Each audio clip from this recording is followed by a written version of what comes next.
accessories that have a V-style belt, there will usually be some type of pivot bolt and one or a few other locking bolts. Loosen them until you can get the accessory to pivot, allowing slack in the belt. When you pull off the belts, you should keep them in the same order they were on the engine. Wrap them in place with some tape and label which way the front of the engine is. Only do this if you think the belts are reusable. If your engine has a serpentine style belt, loosen the bolts for the tensioner and there should be enough slack on the belt to remove it from the pulleys. If your fan is still in place, you can remove it now as well as the water pump pulley that's behind it. If your alternator is still there, you could pull it next. Some types of engines have hidden spacers in different places to line up brackets and pumps and pulleys.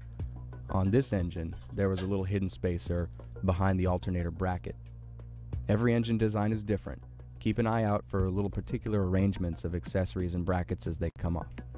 As mentioned before, during the removal, this is a great place to take notes, and draw diagrams, or take pictures even.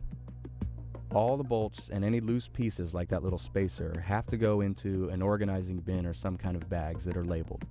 Wherever you can, leave exterior accessory pieces connected to ease the reassembly later on. Any nuts or bolts that can go right back where they came from after the accessory is pulled will be helpful. If your engine has a mechanical fuel pump, it's a pretty easy one to pull.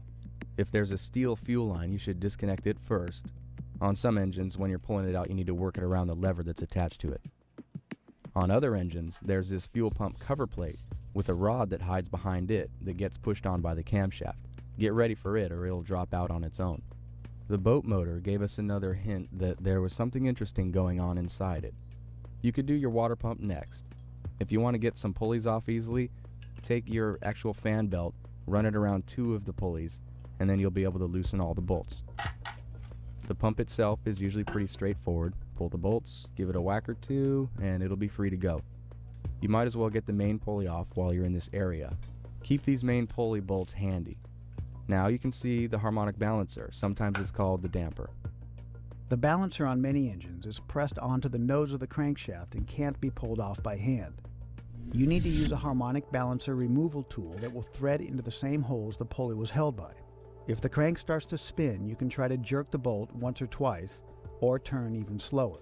If you don't have a way to keep the removal tool from spinning, don't worry. We can wait and remove the balancer later after the oil pan's removed.